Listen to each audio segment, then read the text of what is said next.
So, hi everybody, welcome.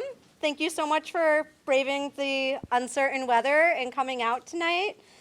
My name is Kat Zagaria Buckley. I'm the Director of Art Exhibitions and Outreach here at the university. And I'm delighted to be hosting this conversation tonight with the artists of the Hidden Stories exhibition, Cheney, Chappell, and Lee-Zimerle.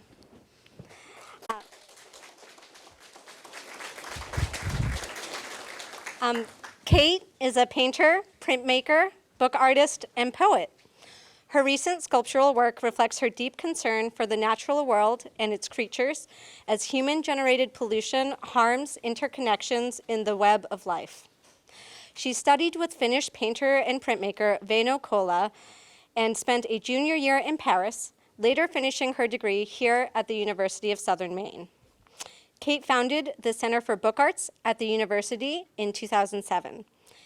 Kate's work can be found in the collections of the New Britain Museum of American Art, the Portland Museum of Art, Colby, Bates, and Bowdoin Colleges, and the New York Public Library, among others.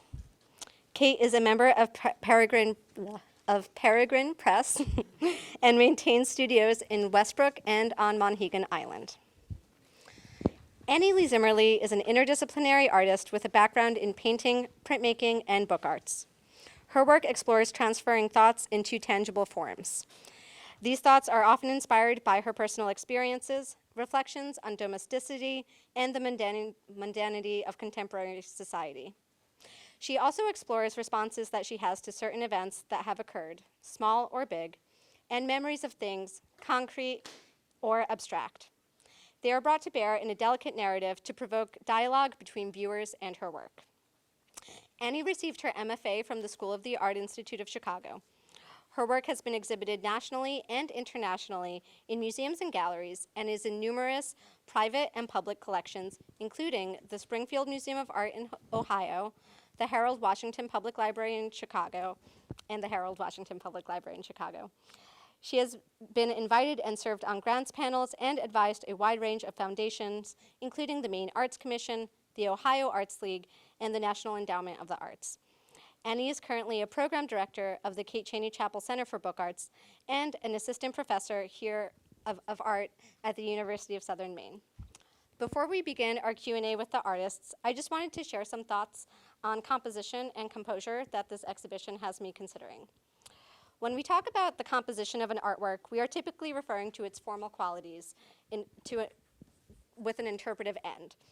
Alone, composition in the visual arts refers to the rather dull task of identifying elements such as color, form, and line, and principles, balance, movement, and rhythm without the flourish of interpretation. But in the context of literary and performing arts, composition takes on a more active meaning, referring to the generative, creative moments of authorial engagement. Work in this exhibition blurs the lines of composition and its superficial siloing within artistic disciplines. Kate takes her inspiration from a combination of poetry and the sense of interrelation between all beings.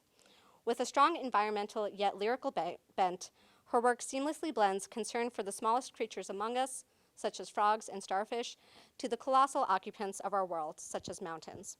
Sinewy lines and double helices pay homage to creativity's mycorrhizal webbing in her work, allowing us to consider composition across forms inanimate, natural, visual, and literary. In Annie's pieces, composition relates to composure, as the artist considers introspective themes related to domesticity, the mundane, and bridging Eastern and Western cultures. In the example of her fan dance installation behind me, each book becomes a fractal, existing in a half-moon shape and together creating a half-moon composition. A half-moon visualization is a performance goal in traditional Korean fan dances from which the books take their formal inspiration and title. Here, composition once again exists in a liminal space between the small fan itself, the larger scale installation, as well as the space between performance and visual art in which the half-moon shape reverberates.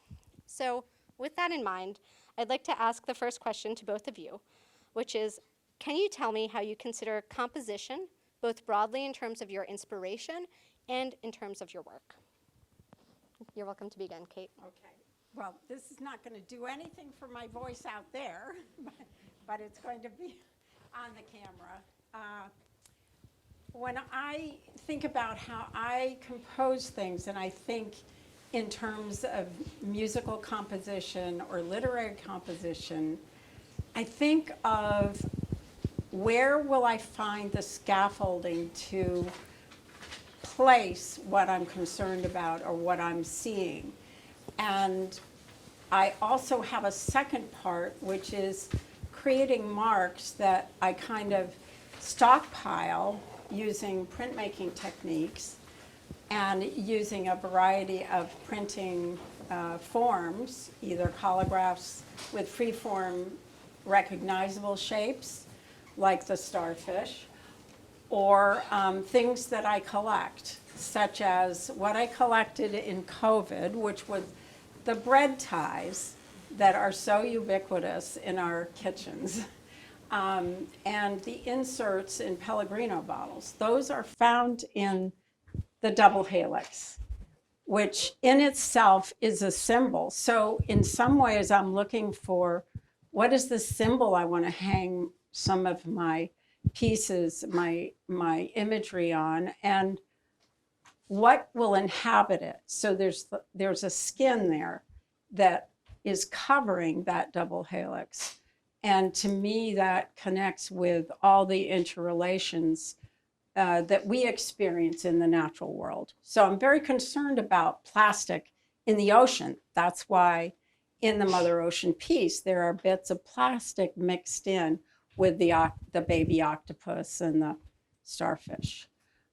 So that's one way. And I think composition or composing for me is putting it together. So that for me is a process. Sometimes that takes a long time, just composing, for example, with that piece with magnets.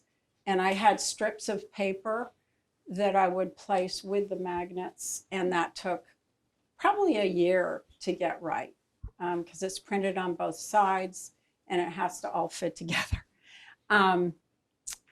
So I think Annie's got things to say about hers. And Sure. Yeah. And you're welcome to come close. I mean, I know you guys are so far. There's so many More room. and then seating available for anyone who would like to sit down too. So come closer. We're not scary. Okay. I guess when I think about composing any of my work, or even just composition itself, I guess I'm more drawn to things really attractive. I know it sounds somewhat childish, but my whole idea came as a child kind of a memory, you know, the things that I collected throughout my life. So when I'm, you know, thinking about composition or even colors, as you can see, they're very poppy, you know, like you see it from the distance that, hey, that's Annie's work, you know? So color is one of the things that I think about right away, even before I think about composition. So color comes into my mind, and then I play with the color and the design of it. And the way I compose, like, I guess, I don't know, kind of the way I present my work. So these works obviously can be a fan that's on its own, but there is that, I don't know, power within the group of the fan. So the fan itself is fine, but when it becomes all together, then it becomes the voice of the fan dancers that I want to portray. And I guess another thing I want to talk about is over there, right behind our videographer. That's also similar. The design of what's going on is a Rose of Sharon. I call it mugunga. It's Korean name for Rose of Sharon. It's a national flower for South Korea. So I already knew that I wanted to play with that particular flower, but I didn't know how to, I guess, present it, or how I wanted to communicate with my audience. So the way I collect in terms of book or print or paint, it all depends how I want to communicate. That makes sense. Yeah? Yeah. I want to hold the rest of the answer because I feel like Yeah, hold it. something a little later that I'm going to say too much. So my next question is also for both of you, and it relates to the title of the show, Hidden Stories. And I'm wondering if you can just talk a bit about what you feel is hidden in your work, what might reward closer looking, or what is something that's just for you in your work. Take that question however you like. Okay, I'll respond to that. Again, I'll go back to my concern about the environment. Around the year 2000, I read an article in the National Geographic called "The Sixth Extinction," and we are well on the way to the sixth extinction if we're not even done with it, because we've lost so many species of creatures that we share this planet with. And one of them in the book, in this National Geographic article, they were focusing on frogs, and frogs are very sensitive to variations in pollution and the environment itself. So in my piece, Earth Matrix Ghost Frogs, I've drawn over the stylized frogs little graphic drawings of deformed frogs. One of the captions in the article was "Explosion of Amphibian Deformities."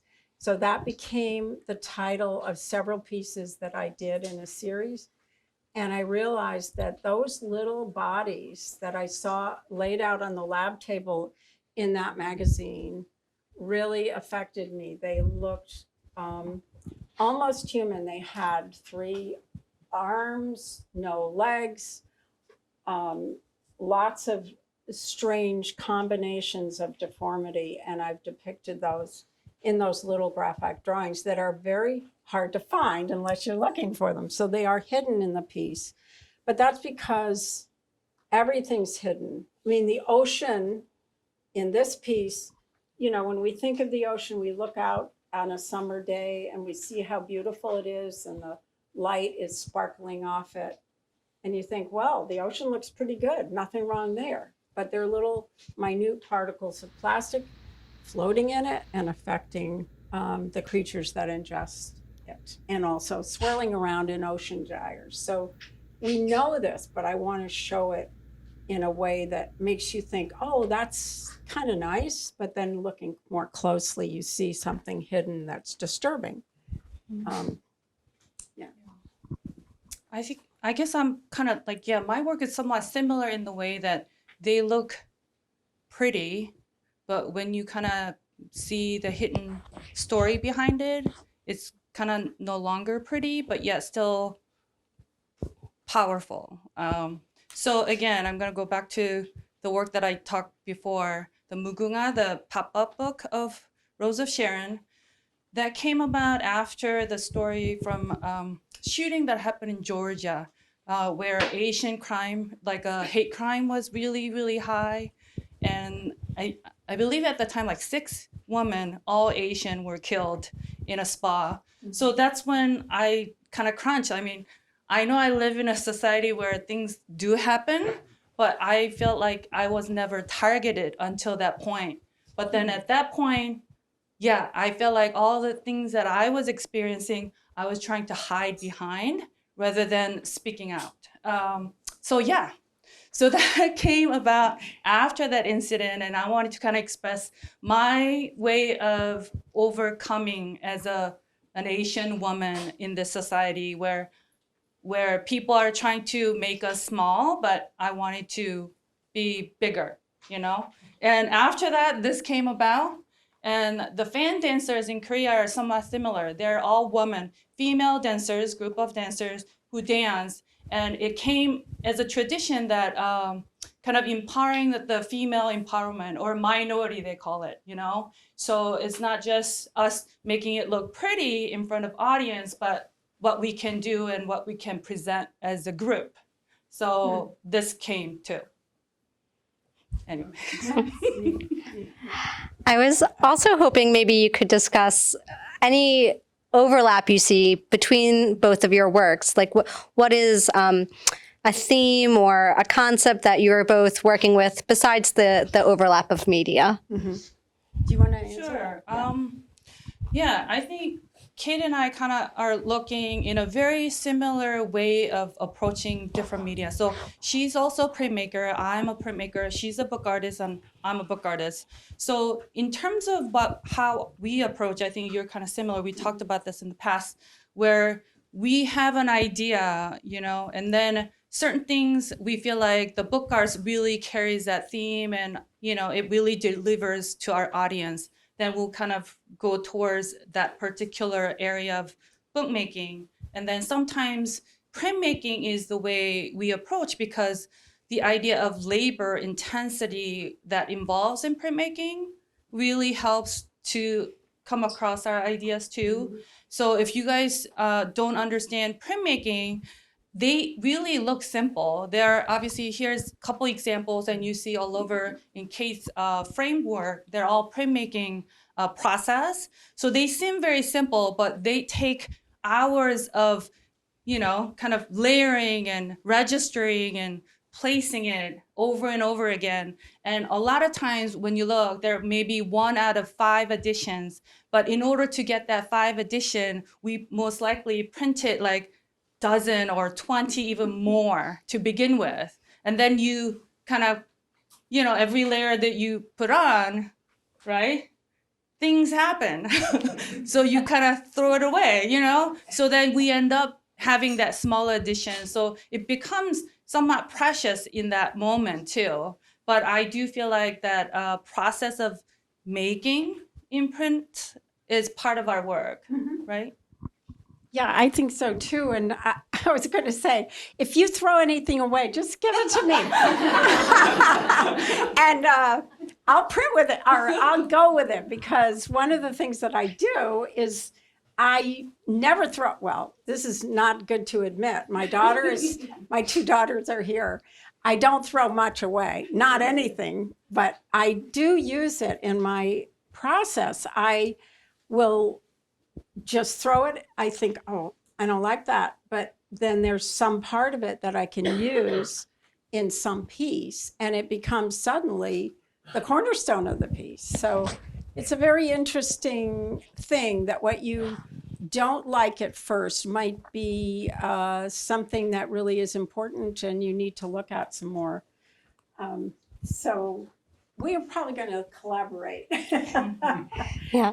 And I want to say that the book form for me gives the hiddenness that's really wonderful in a book, because they're covers, and then it might reveal something that extends out, or it might go in a circle. I mean, there are so many aspects that can be going into a book, including the poetry itself, if you include the written text or not. It could be just images, but it can convey something and can be read in time, just like music can be heard in time by turning pages.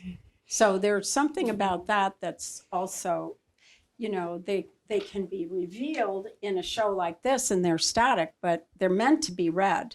They're meant to be looked at, opened and looked at and held in your hand. Yeah, I love book arts because I feel that it's such an intimate medium. When you're interacting with a work of book art, I always feel like it's just for you and the artist, and you're having a very close dialogue in a way that you don't necessarily get with other larger scale works. Kate, we've talked a little bit about your use of unconventional materials in printmaking. And I was just wondering, maybe from a technical and a conceptual standpoint, what inspires you to see something as an object that you could make a print with, where the rest of us might see trash or recyclables? Okay. Well, I told you about the bread ties, and I invite people to go and find them in the piece. I want to just mention the piece called Requiem. One year, I lost 3 people very close to me, and I made that piece. And in that same time frame, my doggie got into a porcupine, and his nose was full of quills. And we had to take him to the vet and have them extracted. And I said to the vet, Don't throw those away. I brought them to my studio and I had them there for a while. And when I was making this piece, I said, that's what I need to incorporate into that, because for me, it signified pain. And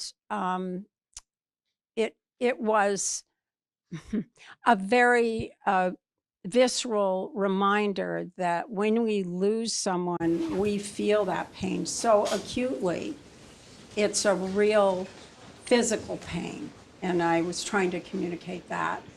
And there also in that piece are it's a scroll-like thing, but there are two supports on either side, and those are made from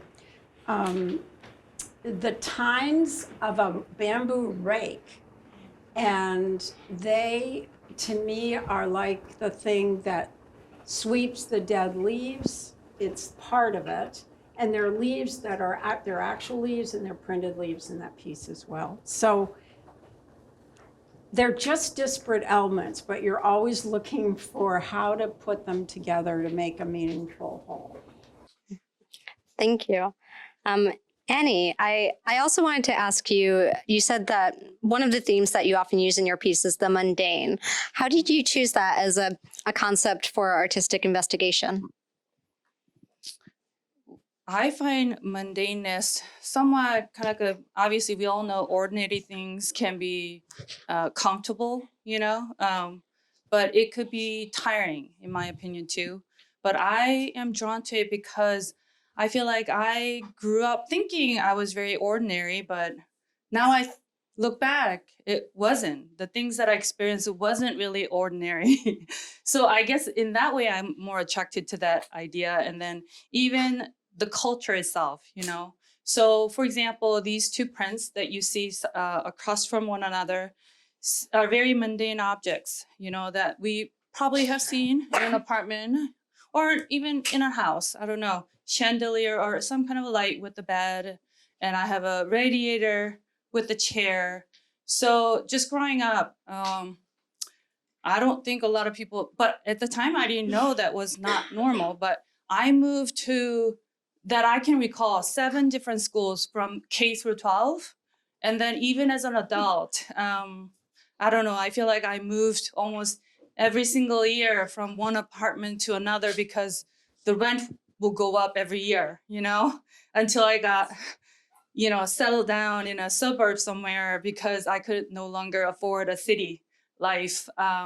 So that idea of just, carrying on all my things and belongings and looking at something that's just mundane and, like, I don't know, ordinary, like to me no longer became that. It was very delicate. I wanted to hang on to it and felt like I wanted something different and new. So here, even though these are the images from my apartment, like they have colored background walls, which you will never see in an apartment, right? Because an apartment is all white. Everything is white. You can't even make a dent in it. Otherwise, you have to repaint it or paste everything. So that kind of, I guess, my desire of owning something and settling it down versus what I had to carry on at the time, But I'm settled now.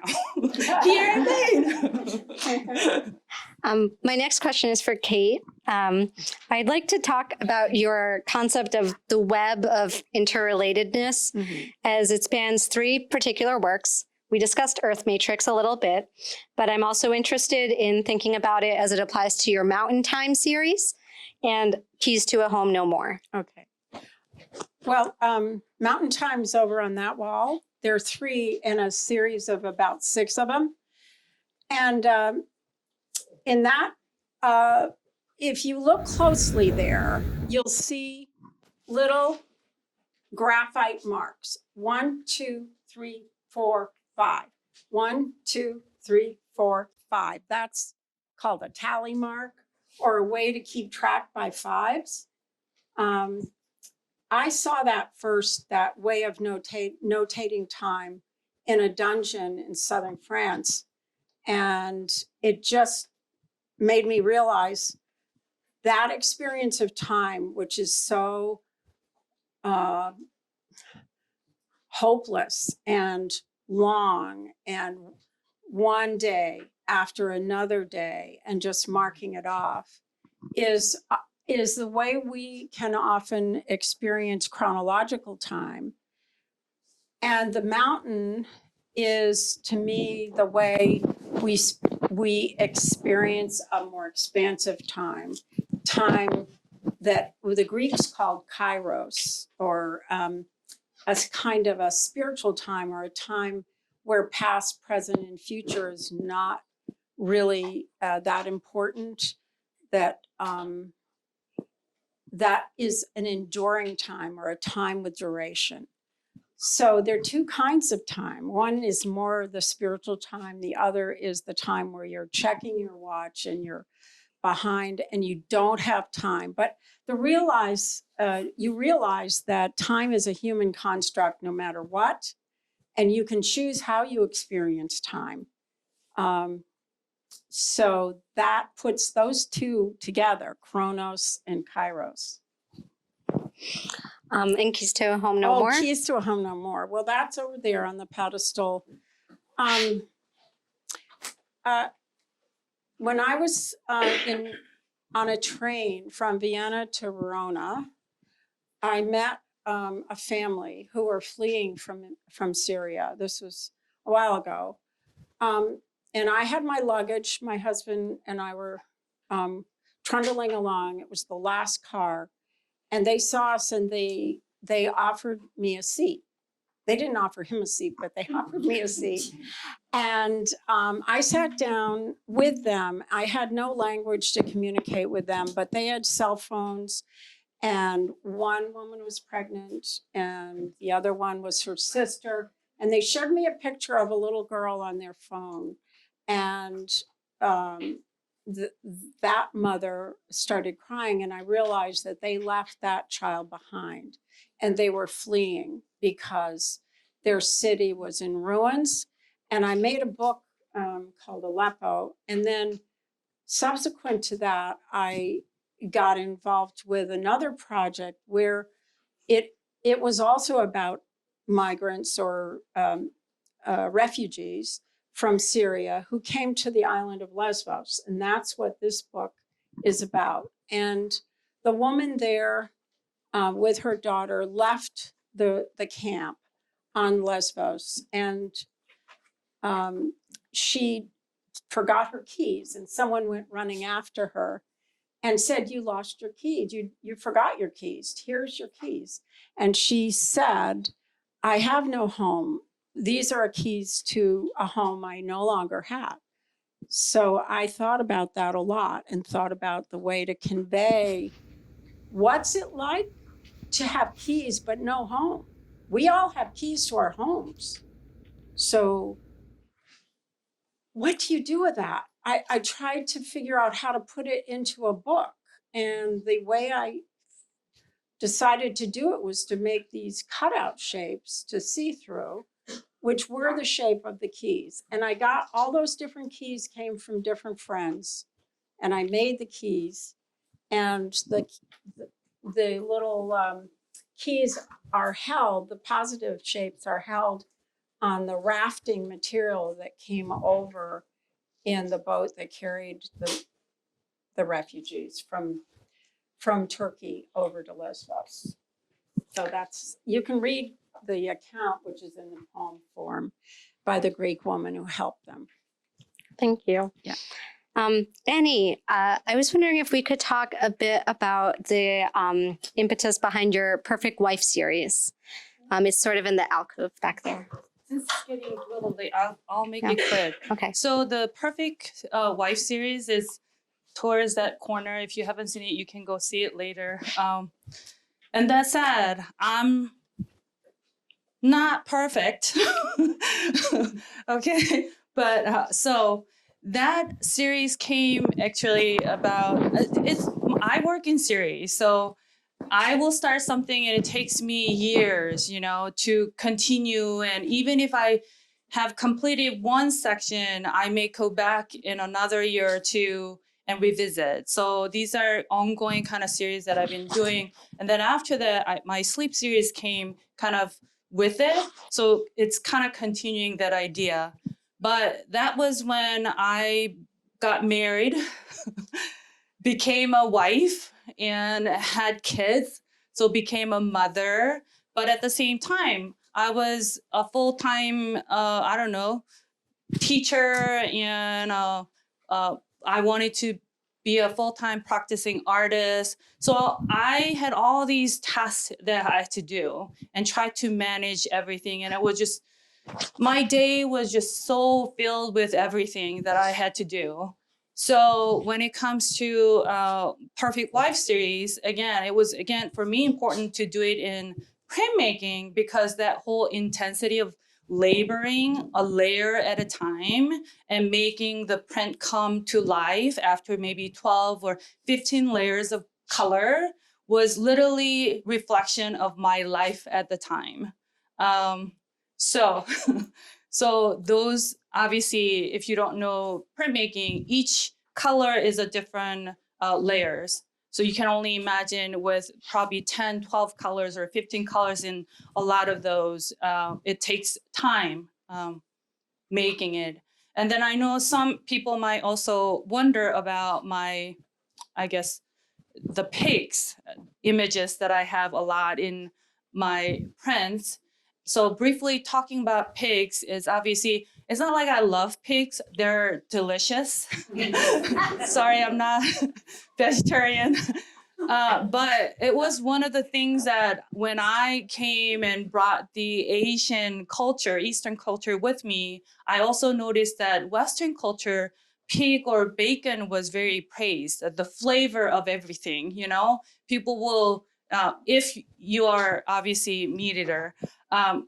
So I know that the love that people had in flavoring in bacon, and how I remember back in Korea growing up. I mean, I lived in the city, but every time I visited my grandparents, they lived in the countryside.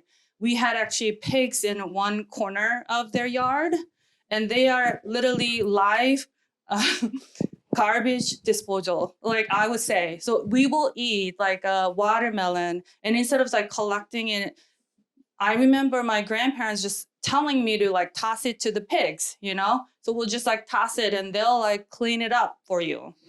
So that was my memory of having, knowing pigs. And obviously, again, South Korea being a smaller in terms of size, we don't have a lot of land. So pigs are very, common, and cows are very expensive. So when it comes to eating meat, right? Pork is affordable and cheap, and beef was expensive. So that kind of carried on in my work as well. And as you said, it is getting late, so I'm just going to end by asking both of you if you have any questions for one another, and then we can open it up.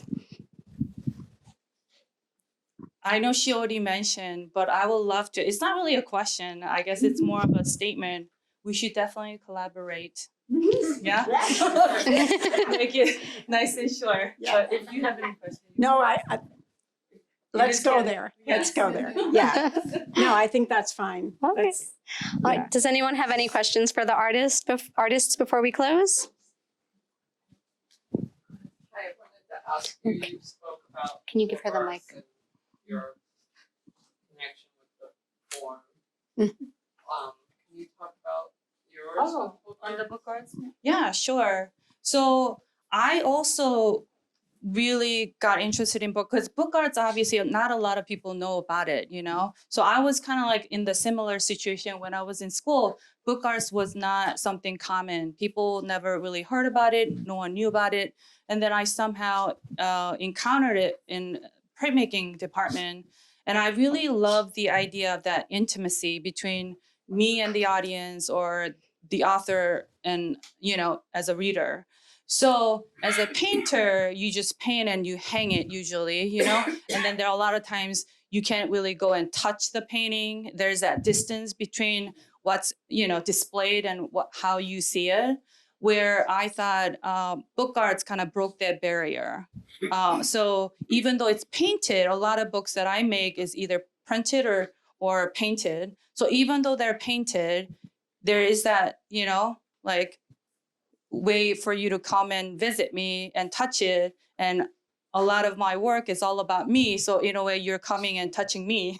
You know what I mean? So that relationship that I was opening up to my readers was amazing with book arts. So I know the signs right now says do not touch. And we did it because there are too many of you right now. But if you really would like to come and look at these books in person and turn pages, you can definitely come back, make an appointment with Kat, come and touch it then. We just didn't want it today, okay? Does that kind of answer your question? Does anyone else have a question? Talking about the inspiration for a message from the Silent Spring, and what are the messages inside the eggs? Oh, yes. Well, does anyone know who Rachel Carson is?